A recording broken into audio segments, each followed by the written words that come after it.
Last night was actually quite amazing. For the first night of our trying to. You're going to stand over here a little bit, Sarah, so he's looking a little bit more towards the camera. Cool. So what did you see last night, Gareth, and how did it compare to last year?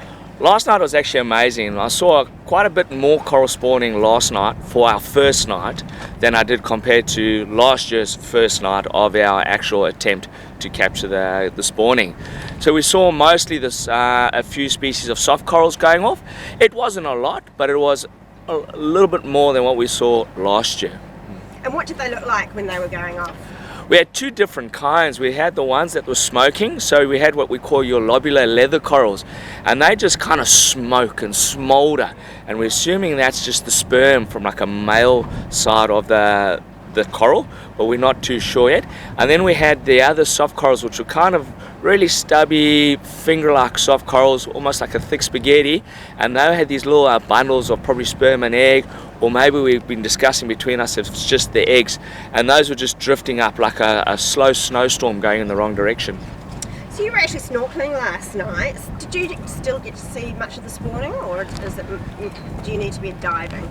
You don't need to be diving. With snorkeling, what was quite great about last night, we saw a lot of spawn in the top 2 feet of the water. So it was actually quite nice to work with the divers, because I saw the spawn and trying to connect the dots, if you will, and find out where the colonies were.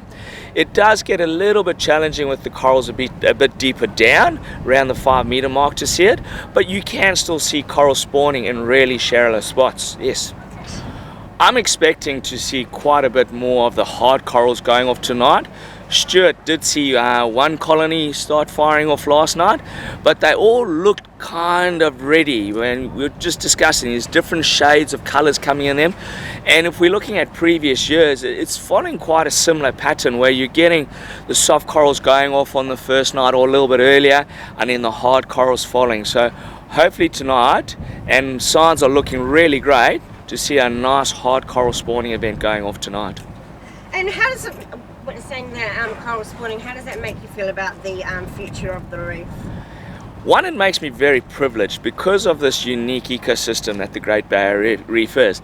You're actually witnessing like a point in time of it actually growing, and it gives me a bit of an insight into its past, how these tiny little organisms, coral polyps, actually built this gigantic ecosystem. So one, it's a bit of a privilege to actually see it and witness it, and number two, it just makes me feel a lot more hopeful. You know, it's all about those ecological processes and functions working, and this is a great sign that those functions are still working. So although she's been having a tough time, the Great Barrier Reef, she's still doing her job, and she's still alive and kicking and looking after herself. We just need to help her continue to do that. Fantastic. And would you recommend, is there a website or some way for people who perhaps haven't got the privilege of coming to the reef to find out more about the reef and how they can do their bit to look after it? There's lots of good websites. Some are a little bit harder to navigate. Reef Teach is a great way to engage with the researchers working on the reef, as their staff and my staff are out there working and doing education through our social media, a lot of that. The Great Barrier Reef Marine Park Authority, as we call it, GRUMPA, they've got some good information, as well as AIMS, Australian Institute of Marine Science. Their websites are great, but quite hard to navigate. But if you are interested to learn about it, you know, plod along and you'll find some really useful information there. Or instead of doing it on the website, I'll still encourage you to come visit us.